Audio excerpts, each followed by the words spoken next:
Hey, you gotta be genuine. That's the name of this game. If you're real, you got nothing to worry about. But if you're synthetic, starting tomorrow, your balls come off. Welcome to another episode of the FND Podcast. I am Effin. I'm Dean. And once again, we're going to attempt to try to entertain you for 30 minutes. If we can. I don't even gotta try. Look at you go. Well, again, that's why I've picked you as the perfect sidekick, because I need a kick in the butt to get going. I'm good at that too. And you're good at that too. Yes, you are. So this is our next podcast. I'm hesitant Episode 2. And we're off to a roaring start. I have been busy editing our previous podcast, which is looking good. And at least we have theme music now. We're going with Sublime, One Cup of Coffee, an early Bob Marley. That's what I got. And it's awesome. So I'm just playing with it. And thank you, YouTube, for giving me an opportunity to sample clips and making it so easy. I have to tell you, I'm having so much fun with this editing and this whole creating thing. I'm loving it. And I really do. That's what I almost did instead of serving tables. In what capacity? What were you thinking? I was super into the stop motion animation for a little while there. Really? I didn't know anything about it, but I had found a website online where you could take characters from a video game and pose them. And if you pose them and then moved them slightly, and then pose them again and then move them slightly, and took a screenshot of your screen every few minutes or a few poses, you'd get this whole little video of the characters dancing. I used to do a whole bunch of those. You have any samples of that? Oh golly, I think I deleted that YouTube account a long time ago. Oh, But I spent an entire day recreating the entire Nightmare Before Christmas opening. Really? Yep. I would have loved to have seen that. That's cool. I might be able to track it down. I'll see if I can send it to you. I think that's how like South Park got started, and It is exactly how they got started. Yep. Right. So look at you, a young Matt Stone, Trey Parker prodigy. That's me. That's awesome. I think there are programs now. I saw AI programs or their ads all over. Of course, AIs and everything. So now that I've downloaded all this equipment, all the advertising I get on the internet is geared towards how to improve.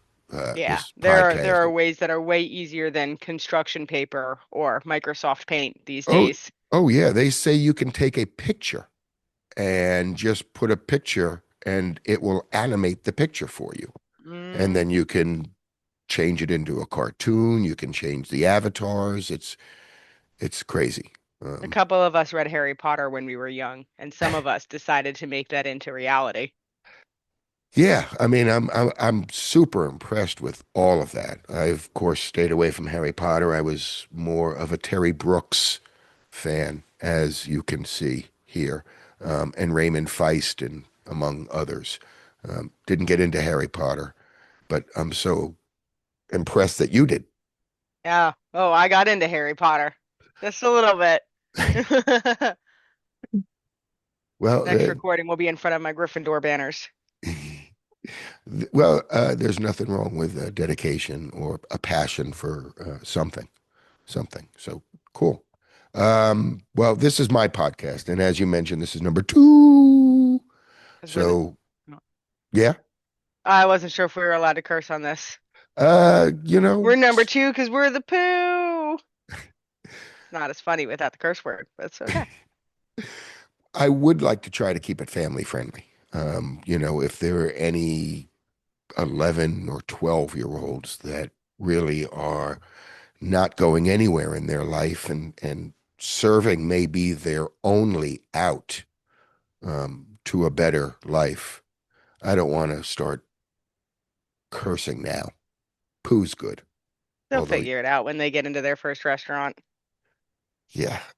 Which was one of the phrases I heard. If you can't take the heat, don't get into the kitchen. Don't walk into the kitchen. Yeah, it's funny how the personalities in the restaurant business, there is a lot of yelling and screaming and yelling and screaming. But people shouldn't be taking that stuff personally. It's business. Um, you know, Problem with getting a lot of passionate people together. Passion comes out. yippee. Well, our last podcast was almost 50 minutes, and I've I'm gonna managed. aspire to say in between every single word. That would be terrible because then I would be sitting in front of the computer all day You know, I quit the Umstead because, well, the Umstead, not because sponsored, because they had a meeting where they told us not to use words like and one while working, which is fine, a fine dining restaurant. I respect that. But in my everyday life, that's when I realized I was not cut out for the finer dining establishments. there's nothing wrong with pausing and thinking before you speak, which has always been the I've biggest. I've held on to how they told us to do it, and I've learned a lot from that. Right. Well, I Not mean, not for me. uh, as we discussed in the last one, not for me either. I mean, Hmm. they had a whole list. I mean, five star, five diamond is very different than your typical place. So when you greet somebody, it's good morning, good afternoon, good evening. How are you? What can I offer you? There is specific phraseology you need to learn. Oh, see, I And have a well-known greeting, and if my regulars don't hear me say what I usually say to them, again, keeping it PG, it's not. well, I appreciate that. I What's up, appreciate it. best friends? Yeah, yeah. There it is. I just like to say welcome in and leave it at that. Oh, my And boss's wish. which kind of leads us into our next topic, which is how what we've learned in hospitality that has translated into everyday life. That was an idea that you came up with, and I like it. Yeah. I mean, one of the things I've noticed, my first job in hospitality, well, not my first, but really that set my career in motion in the later half of my life, was working for a Hilton property. And one of the things I learned early that, keep an eye on your surroundings, make sure they're clean. Um, so every single time I saw something on the floor, I'd bend down to pick it up. And now everywhere I go, I bend down and pick up trash and carry it with me to the garbage. Um, if I'm in somebody else's restaurant, if I'm walking down the hall in a medical center, well, of course, if it's not bloody. Um, Yeah. but There we all have our limits. It's yeah, okay. I walk through the parking lot. I walk through my neighborhood, and we're picking up trash. And that's what I learned in hospitality. Meanwhile, I'm actively looking at a pile of dog hair on my floor. Don't get a husky, guys. Well, there are some advantages to huskies. Hair is not one of them, Hair's not one of them. right? Yeah, I like the idea started. I was cleaning my house, and granted, I'm a list person. So whenever I'm at work and doing anything, have a lot of things to do, I'm making a list.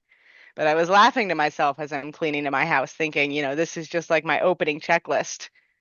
And I kind of had a minute where I thought, what if I did make an opening checklist for my daily chores? Feed my dogs, do my garden, wash last night's dishes if there's anything left. I, that all translates well. That's exactly it. Although if We've you all need, been in a grocery store and said behind, trying to sneak behind someone while getting things off the shelf. Then there's, of course, like the multitasking skills, and there's good life qualities that I've had. The being more clean, um, are all right, things that I've learned in service industry. right. I mean, I bust my own dishes, and I'll go to the sink and I'll clean my own dishes. There are times we've all had to jump behind the dish pit and help out when things have gotten tight. It's been translated. I don't leave it for other people to take care of things. Um, I move forward and know what has to be done and take care of it. Well, you say you don't live your life like that. I'm sure even your communication skills you can attribute to your service industry training. The way that you talk to people, de-escalate situations. Of Because I know course. that's true for me. And do you have a specific example? Oh gosh. I mean the biggest thing that comes to mind, I'm a bartender, the biggest thing that comes to mind is, when you're in a fight with someone and someone's being unreasonable and de-escalating the same way you would de-escalate a drunk person. Right. Uh, Small words, not big demands. Suggestions are always a good thing too. You right. don't want to command them to or demand they do this. Like suggest, you look like you could use some water. I look like I could use some coffee. Without a doubt. I'm there too. I've had 4 cups already this morning. So I'm Also learned good. from service industry. Yeah. I mean, How to drink coffee. that's one of the nice things. It was funny. One of the observations I had in service industry, I've worked in the South and I've worked in the North. And the biggest difference between a Northern server and a Southern server, the first thing a Southern server does when they get into the wait station is they make tea, regular tea and sweet tea. And the first thing a Northern server does when they get into the wait station is make coffee, a lot of coffee. Hmm. Those are I the was I was told I'm not allowed to make the sweet tea at work anymore, actually. too sweet or not sweet enough. Not sweet enough, apparently. I don't know. I don't drink the stuff. Uh, believe it or not, at one of the first clubs I worked at, I was the sweet tea maker, and I always got a chuckle inside that a Yankee was making the sweet tea. Oh, how dare you? But people loved it. And I actually trained all the other servers on how I was making the tea Oh, versus, you'd think it wouldn't be too hard. Water, leaves, and sugar. yeah, but it was really the proportion of sugar based on the tea apparatus. So, I mean, most restaurants have the same tea setup. It's a bag of tea. And what I would do is I would fill a water pitcher, a standard water pitcher, 3/4 of the way with sugar. And as the tea was brewing, I would uh, add a little bit of hot water and melt the sugar and pour that into the tea. But the key was about 3/4, 4/5 of a way of a water pitcher. Now I've given away my deepest secret on Your sweet tea. secrets. My, yes. So, and that was it. And they loved it. So a Yankee made sweet tea for the South. And I always got a chuckle out of that. Well, there you go. And looking at food, I going into other places and watching how they work um, is always interesting. Being from this business, how they take care of a table, how they take You care of you you. don't clock out. You never clock out. No, one of the very first um, ideas that my boss put in my head about this business when I was looking to become a manager is he said it is a 24/7 business. 24/7. You're always on, and that was the case. I had a day off. I was the restaurant manager for a hotel, and the hotel had a manager's reception at 5 o'clock in the afternoon every day, and they offered free alcohol to Which hotel was guests this? You don't have to say. guests staying at the hotel. Oh, for the guests. Never Yeah, mind. and they expected it, and it was my day off, and I'm in a movie with my wife, and it was a great movie. And 3/4 of the way through, I get a phone call from my boss saying that the bartender who's supposed to run manager's reception, called out, and I needed to get to work. Manager's reception started at 5, and he called me at 4:45. I had 15 minutes to get out of the movie theater, get home, shower, change, shave, and get to work and set up the bar and put a smile on my face. Well, you say have to. We can talk boundaries in another episode. Yeah, If I am not scheduled that day, you are not paying me enough to leave what I'm doing to get there. I get it. Um, but when my boss told me that it is a 24/7 job, I took it to heart. Um, so I just had a different philosophy than you did, and I'm Hmm. not cracking yours. But I felt I had to be there and cover. Well, there's also a reason why I'm not doing management anymore. And there is a reason why I am not doing management anymore. I moved to another hotel, and I had informed my staff 3 weeks prior that we had a major event, all hands on deck. And I reminded them 2 weeks out, a week out, couple of days out. It was that important. I was annoying to my staff about it. Yes, we know, Jamie. Yes, we know. And the day of the event, 45 minutes before the event, I get a phone call from one of my servers. And he calls and says, I can't make it in. I almost hit a deer on the way to work. Almost hit a deer. Hmm. I said, did the deer scratch your car? Is there any damage? Tell me. No, did it was close. He didn't hit me. I almost did. He almost hit me. And now I have to go home and just gather myself. Yeah. So Welcome to I the world of mental health. It's I said, it's a weird line in service industry of this shit needs or this job needs to get done. But I mean, yeah, I'm at a fun age where I'm old enough that, I can count on my hands in my 15 years how many times I've called out of work.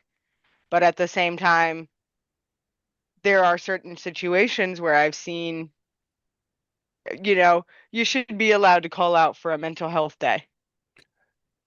And you should. there's unfortunately not a world where people don't take advantage of that. I've I had plenty of times where I've wanted to take advantage of that, I but get it. And to me, that's all about being an adult and being that's a that's its responsible. whole episode right there. But I agree. I mean, I've written a chapter. This that book, book, the this book, quintessential authority for tell us servers about and the book. managers. This quintessential authority for servers and managers. This book gives you everything. I mean, tips Everything. and tricks, and adulting is part of it. And being responsible. You're part of a team. So ultimately, I told him you need to put your big boy pants on and get to work, or you're fired. He showed up, and he was quiet and avoided me, and he did his job and what he was supposed to, and the evening was successful. Um, but I'm not cut out for the new generation as a manager. On the one hand, too, on his end, what happens next time when he has an actual emergency? Right. And I have to tell you, that was one of the reasons what kept me going to work all the time. I didn't call out sick because what happens if I really was sick? And Hmm. my luck, I'm lucky in love and unlucky in most everything else.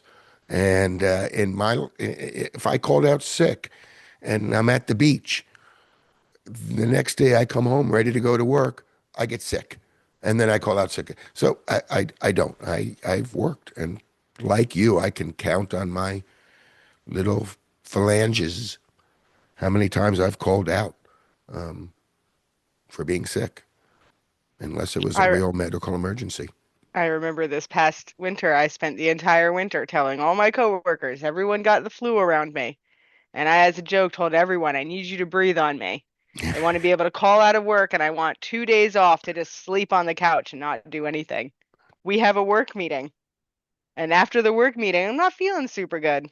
And one of my managers noticed and she asked me if I was okay. And I said, I don't know. I don't think so, though. So we wait until the other guy comes in, which they pushed him back an hour because why not? And he finally shows up, and it's about 30 minutes, and I'm getting progressively worse. I definitely have a fever.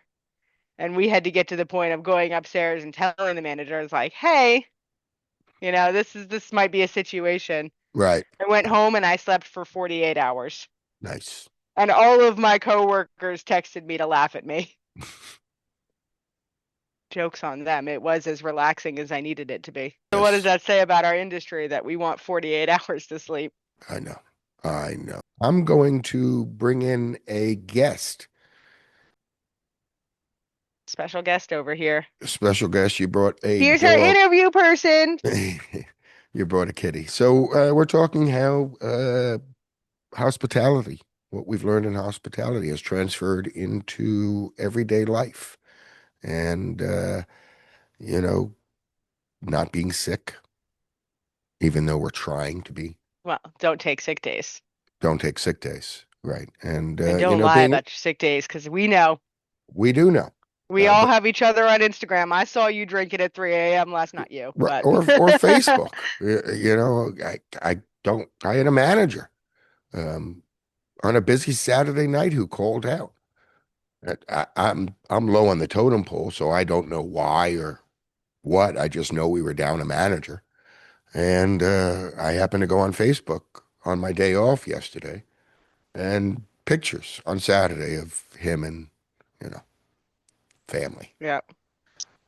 My favorite was the guy who called out sick for a concert and bumped into the manager at the concert. Or what about, the Coldplay incident that Yeah, happened a couple of weeks ago? gosh. Did You're you see too they're suing Coldplay now? stupid. It's a very litigious society.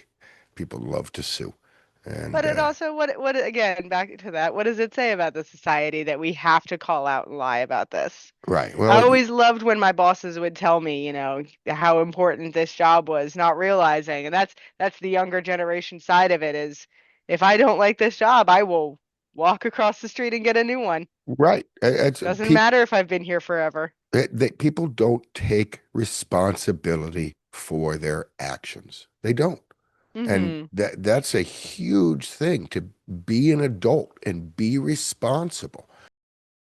And we're So- back. And we're back again. So Again. hopefully we're going to move into the second portion of this. And I sent out an email to a special guest, and hopefully he will be, look, we got it. That looks like a dog. That does look like a dog. Welcome, welcome, welcome. I'm Effin. This is D. I'm Devin Reagan. I am 24-year-old Army veteran that is in college. Well, welcome, Woohoo! Devin. Woohoo! Thank you for your service. Of course. Thank you. We do appreciate you. And don't worry about worrying about mistakes, just like worrying about mistakes, because I'll be able to edit a lot of this stuff out, hopefully. That's too easy. Unless you really get me PO'd, keeping it PG. Then we're gonna make a hard take of just all the mistakes that you made. Right. Yeah, hey, blackmail works best when you have video proof. I have an outtakes page that I'll do at the end, depending, and make you look good or bad or however. Hey, as long as it's fun. But we're happy that you're here, and thank you. And Of the course. podcast, this portion of the podcast is going to be called 7-ish Questions. When and where did you get your start in hospitality? 2023. I started in a country club, Right. and I started that job and was there for about a year and a half. Why hospitality? You came out of the Army. Yes. So I was in the Army. I did a bit of hospitality. It was a different way. But my main facet, the underlying core belief, was taking care of the community, taking Right. care of the people you have around you. And so I thought that would translate well over to hospitality. And so I tried to do that, and I liked it. We love good intentions here. Actually, we were talking about that earlier, that how Only a year, you said? Makes sense. Yes. I tried my best, but I A could only make neophyte. it through a grueling meal. You know, it's funny. We were talking about earlier how previous life translated into hospitality, or how hospitality has translated into previous life, and what you were doing in the Army, um, essentially community service, if you will, learning to talk to people, learning to de-escalate. Yeah, exactly. And I think the best way to translate that without doing what I was doing in the military is hospitality in like a country club or maybe a hotel. But I haven't had that experience. I've just Right, had that country club experience. right. Well, what did you like best about working at the country club? It taught me a lot more than I thought it was. My job was way more robust. I thought I was mainly going to be helping tables and doing things to get the dishes to where they need to be and get people what they need. Right, But at a country club, there's a lot more to offer. And so I learned a lot more than I thought I was. And when I came out of it, I was very surprised at what I took home. right. Well, can you give me one instance? The people that you encounter at a country club are going to be different than you would at maybe a restaurant. That Right. doesn't mean that you're not going to encounter problems. They're just going to be of maybe greater, They're different. um, There's yeah, no they're doubt different. about Yeah. it. There's no doubt Yeah. about it that the audience, the membership at a club is Yeah. very different. What they expect and how they expect it Mhm. versus a restaurant or even a hotel. If Um, I'm Yeah. spending money to walk in the door, you better never forget my side of ranch. Yes. No, and I understand that. Like it means more. You have to provide a better, higher service. It's more professional. So when I was coming into work, another thing I learned, it doesn't matter where you are, there's gonna be people around you, i.e. coworkers, that just don't see the value in the people that are looking at you. The people that were looking at me on a day-to-day could dictate a lot more about how my job went. So right, I made sure to, when I was in front of them, catch myself as much as I could. I made mistakes here and there, but I think the best thing would be to realize like it doesn't matter who they are. You're here to do a job. And if you don't do it professionally or do it right, you're going to catch some flack. One thing that I've learned in my years of this is a good server is not someone who does not make mistakes. A good server is someone who knows how to make sure no one else knows they made a mistake. Yeah. Okay. I can see where that comes from. And I like that perspective because, to be honest, if or you can fix it or you can help it, you're good to go. it's an easy fix. I mean, in most cases, if you make a mistake, a lot of it I think begins with the rapport you start with the table. And if you can create a good rapport with the table and they accept you, then you can make mistakes and they're more forgiving. They might C- not notice they've been waiting 20 minutes for their appetizer that you forgot to ring in. right, Yeah. because you may be at the table talking to them and entertaining them, knowing that you got to be on for a few minutes as the kitchen's trying to catch up, kind of Yeah, thing. and I think that's comparable even more so to what we were talking about before with my line of work prior to, working at the club. I had to appease a lot of people with, white lies, things like that. Like, oh, let me try to, hey, let me try to get this on a smooth road before I start moving forward with the Right, procedures. And right, so it translates very well, I would think now. And I think that's another thing I learned was I don't need to be so scared. Like you can take a lot from what you were doing and apply it just as well, if not better, in this line of work. right. And in hospitality, they're coming at you in an elevated sense. They're excited for food, they're excited for drink. Mhm. So you're starting off on a very high level. And it's not hard to keep them elevated when you come in with a smile and you're able to talk to them and entertain them and be honest with them. I mean, I like to tell my guests what's good and bad on the menu that night, and they appreciate that candor. Mhm. And then when Honesty the goes a long way. right, Hmm. and if the food's taking a little longer, I'll say, folks, there's a little extra love being put into your food. Um, can Yeah. can I offer you a drink while you're waiting, or Mhm. maybe a quick appetizer that I can get out Mhm. And that was in a another minute or thing. two. I didn't see anybody like there was a couple people that would do exactly what you were saying. They would try their best before they started making it a big deal to fix the problem in any way they could. Right, Oh, you don't have enough sugar? Let me go get you some more. Try to make it as best you can right. with what you have. And people, they would just give up, I guess.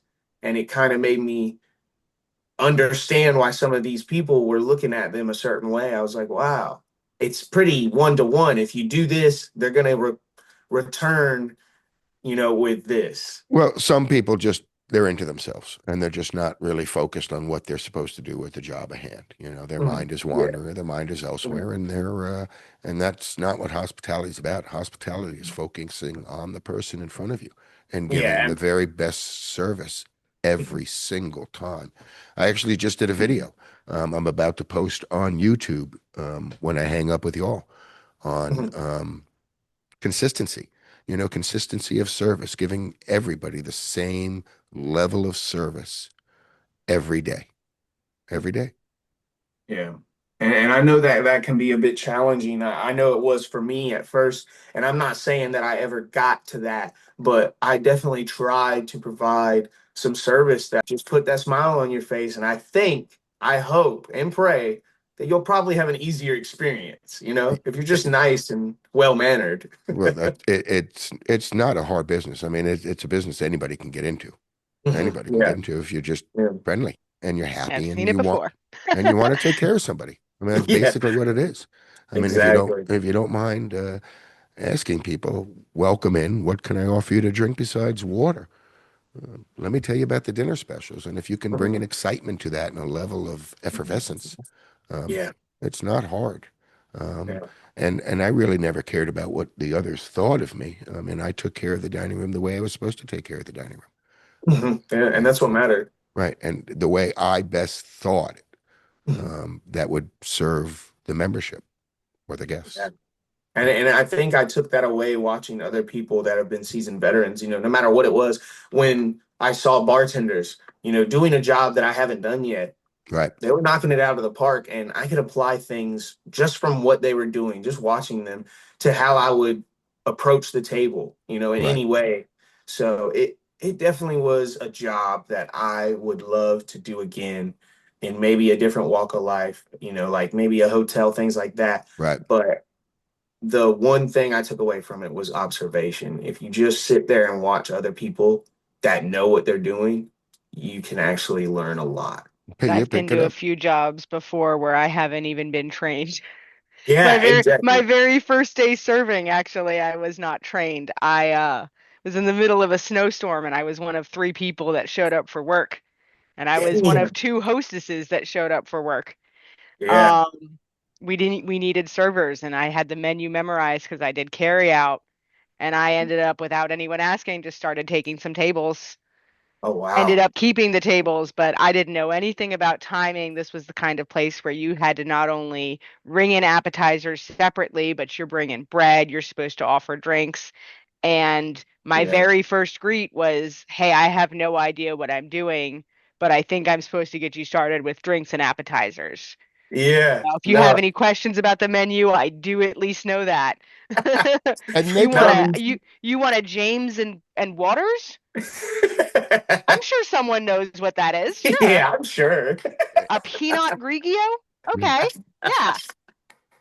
No, I can definitely understand how it's a little bit jarring because I feel like I had to approach a couple tables like that, just absolutely bewildered at what was going on. Like I couldn't tell you the first thing about what's the menu tonight because it's Hmm. completely different. So you'll be surprised how few places mhm, offer training. In your case, that was an extreme. But Yeah. generally, I've worked at a few places that don't offer mhm, any training at all. Why I created this book.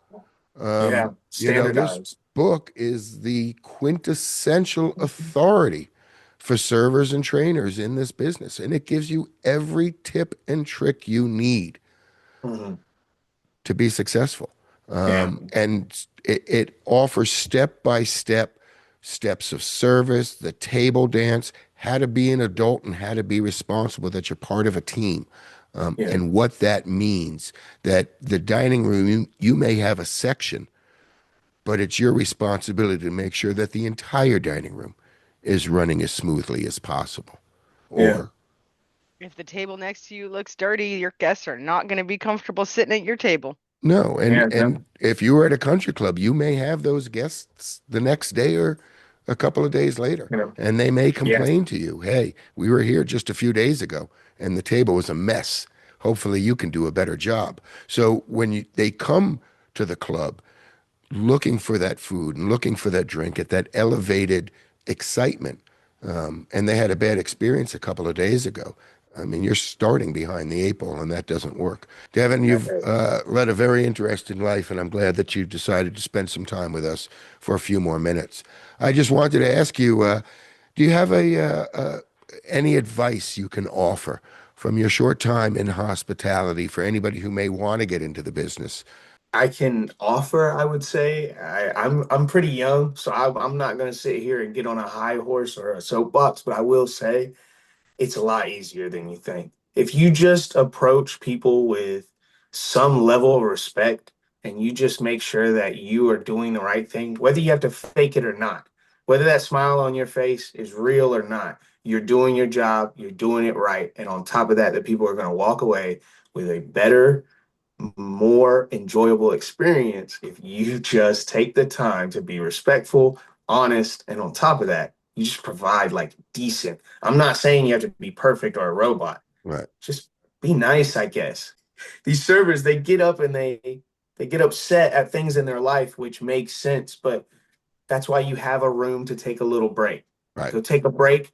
Screaming Go, the walk-in. yeah, go refill the salt and right, pepper containers while you're doing that. Pop out, get some water, and get back to the table right, because they're waiting for their food. right.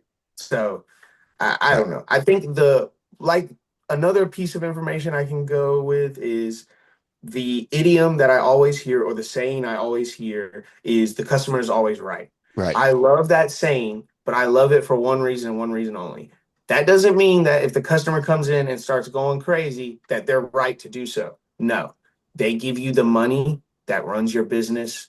So it would be smarter to just listen to what they have to say most of the time and just provide it. That's right, why you started the business in the first place. right. And it's That's not why you, hard. It's yeah, not hard. If you have it, give it to them.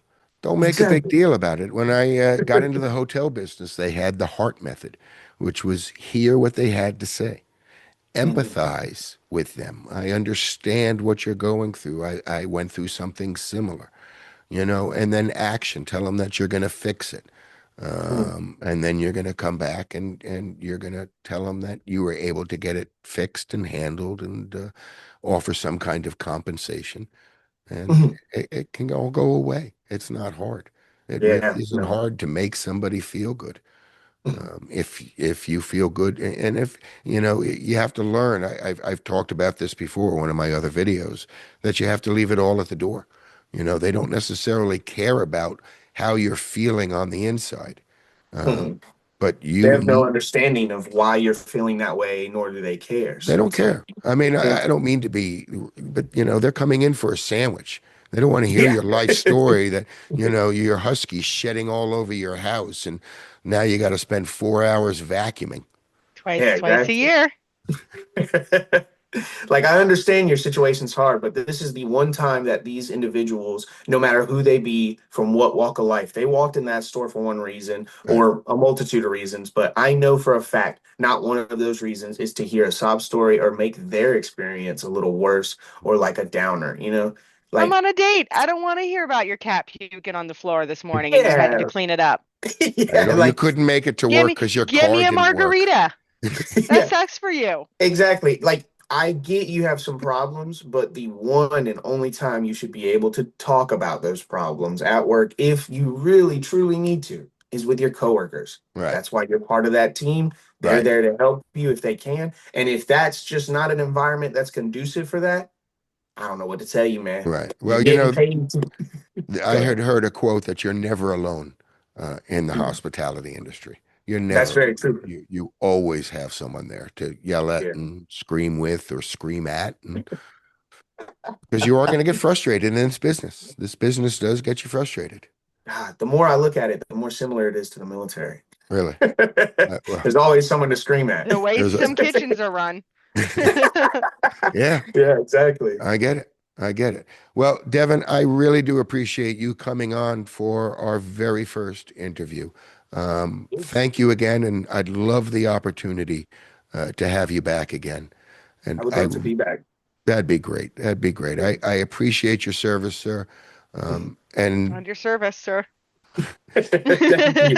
Hey, I wasn't an officer, but hey, being called a sir, man, it feels good. You know what I'm saying? I'm glad I could provide some interview footage. I'm glad I was able to get a couple questions answered, and we got to cut this up. I don't know how good my editing is, but I'm going to give it my very best shot. We'll fill in the blanks with husky footage. Yeah, true. Hey, just input a couple cartoon boing sound effects and you'll get somebody watching, you know? That'll be fine. Devin, thank you so much, and Of God course. bless you, sir. Thank Of you. course. Thank you so much. Have a good day. You do the same, sir. We got through it. Toby We did can't it. move my Zoom. Oh no. Well, Oh. you're still looking good.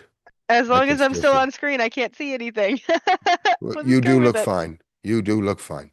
And I thought this went very well for our second number I was 2. just about to say I didn't yawn once. Well, there's number 1. There So it is. this wouldn't be our FND podcast without at least one yawn from D. So thank you, D. I really do appreciate you putting up with all of this. I'd just like to say that, once again, our sponsor, our only sponsor, since Woodford and Blanton's has not called me yet. Still waiting. Still waiting. My book. Go to www.serversandmanagers.com to learn more about this book, this podcast, and so much more. D, I appreciate you putting up with me once again. I look forward to doing this with you again. Any final words before I kick us out of here? Gotta have a bless you. first thought in order to have a final thought, I guess. God bless you all. I love you and thank you. Take care.